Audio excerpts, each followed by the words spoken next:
Ianao no mibaiko amin'ny asa taonay riray eny tompo ô nasarotra zay io natombokay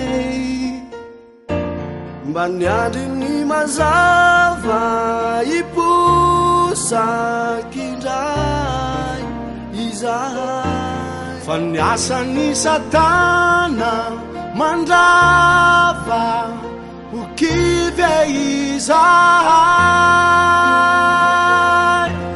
eny tompo aizy anao tafio le herinao fa rerakizahay manjary mangatsika aizianao atanjao mifoko eny afanao bereo la tsy fanay azavelanao o kivy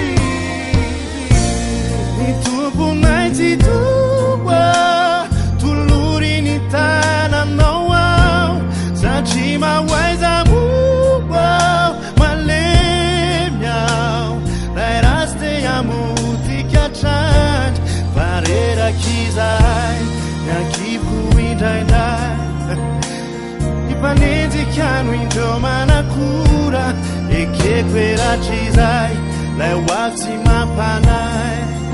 fa mafimafy fisao tsy azo atao imoro eny tompo aizy anao tafio na herinao marerakizahay nanjary nangatsika aizianao atanjao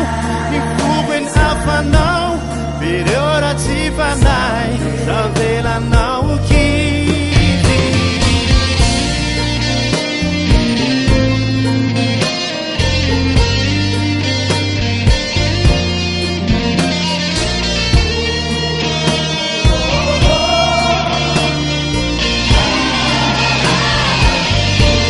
Manhari ny mazava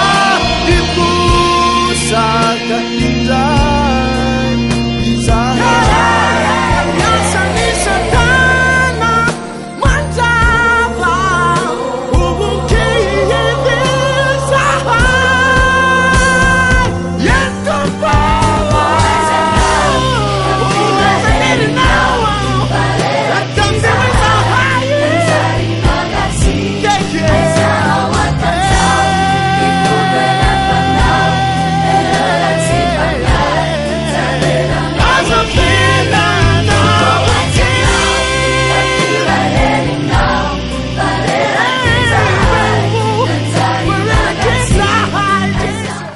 voadina faiko tamin'Andriamanitra ny amontsy